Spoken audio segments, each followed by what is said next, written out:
Rischia di essere un venerdì ad alta tensione a Padova. La città è stata scelta da Forza Nuova per una manifestazione contro la legge 194 sull'aborto, una manifestazione a sostegno del Congresso Mondiale della Famiglia in programma a Verona.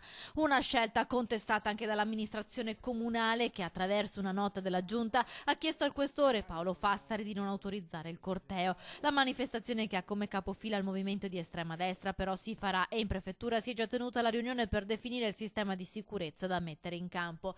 La partenza e l'arrivo davanti al Santo, dove il leader di Forza Nuova Roberto Fiore terrà il comizio finale. La notizia ha già scatenato la risposta del centro sociale Pedro, che ha annunciato una contromanifestazione. Il corteo con il percorso chiesto dai centri sociali però non è stato autorizzato. Gli attivisti si troveranno comunque venerdì sera alle 18 in Piazza delle Erbe per un presidio di protesta a cui invitano tutta la città. Noi facciamo un appello alla città perché questa città in questo mese, grazie alle numerose mobilitazioni, è riuscita a portare migliaia di persone in piazza, delle piazze che parlavano dei concetti di libertà, di inclusione sociale, tutte cose che col corteo di Forza Nuova, che è di fatto una parata neofascista, assolutamente non concernono.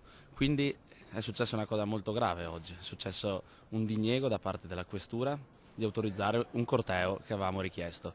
Per noi questo diniego ovviamente è carta straccia, perché per noi l'agibilità democratica di questa città non può essere messa in discussione. I frati del Santo, tirati in ballo dalla scelta della location da parte di Forza Nuova, specificano che nessuno entrerà sul sagrato. Al corteo di estrema destra parteciperà anche il gruppo Pescatori di Pace. Una fiaccolata dolcissima insieme a mamme, figli e papà, attenzione, insieme al movimento Forza Nuova e altri movimenti. Forza Nuova tra l'altro è un movimento politico riconosciuto dallo Stato che partecipa alle campagne elettorali, quindi non riesco a capire questa furia di un sindaco, tra l'altro imprenditore, quindi dovrebbe conoscere bene le cose, chiamiamole così, scagliare contro una manifestazione pacifica cristiana di fronte al Santo, i gruppi ribelli anticostituzionali e veramente pericolosi come i centri sociali. Dunque per la città si preannuncia un venerdì di tensioni, già vissute il 9 marzo con la sfilata dei gruppi No 194 e il controcorteo delle femministe,